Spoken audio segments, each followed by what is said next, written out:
तपाके।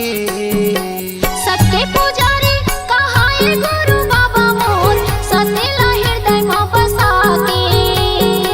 सत्य पुजारी कहाए गुरु घासी मोर सतेला हृदय में बसाके।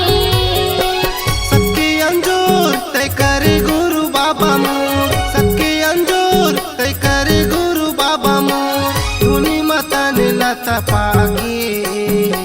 सत्य पुजारी कहाए गुरु बाबा मोर सतेला हृदय में बसाके। सत्य पुजारी कहाए गुरु घासी मोर सतेला हृदय में बसाके।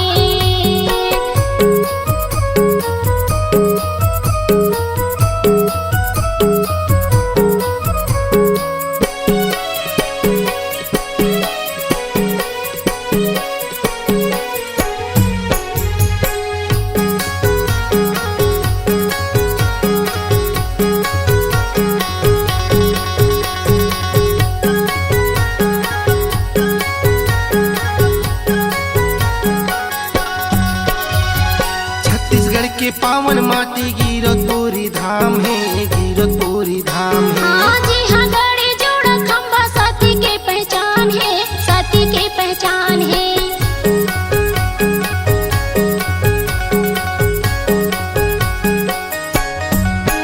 हाँ तोर बिना गुरु घासी जग अंधियार है, जग अंधियार है। हाँ सती नाम के दिया जले ज्योति प्रकाश है, ज्योति प्रकाश है। हाँ गिरतपुरी धाम है, गिरतपुरी धाम है। हाँ ज्योति प्रकाश है, ज्योति प्रकाश है। हाँ गिरतपुरी धाम है, गिरतपुरी धाम है। हाँ ज्योति प्रकाश है, ज्योति प्रकाश है।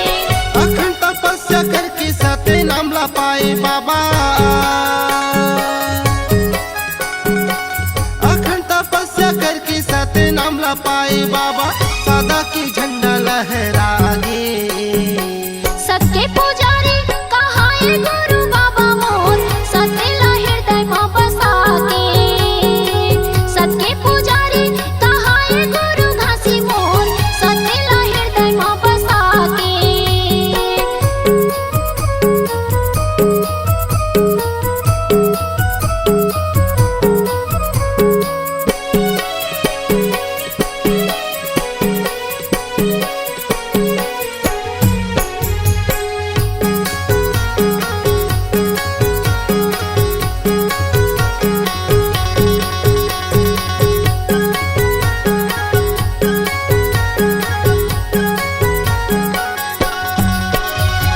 गाड़ा गाड़ा लकड़ी ला कैसे जलाएगा, कैसे जलाए। सती नाम के सुधि माँ धुनीला रमाएगा, धुनीला रमाए।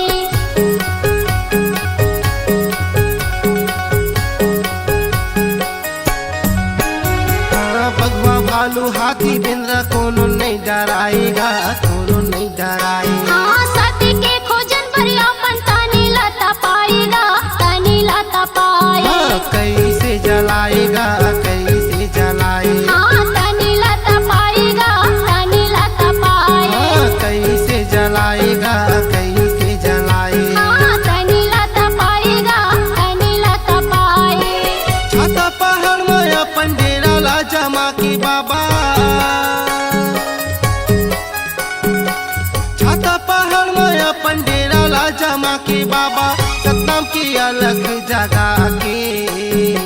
सत्य पुजारी कहाए गुरु बाबा मोर सतेला हृदय में बसाके।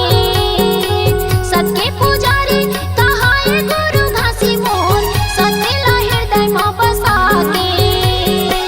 सबके अंजोर तय करे गुरु बाबा मोर, सबके अंजोर तय करे गुरु बाबा मोर धुनी मतन लता पाके।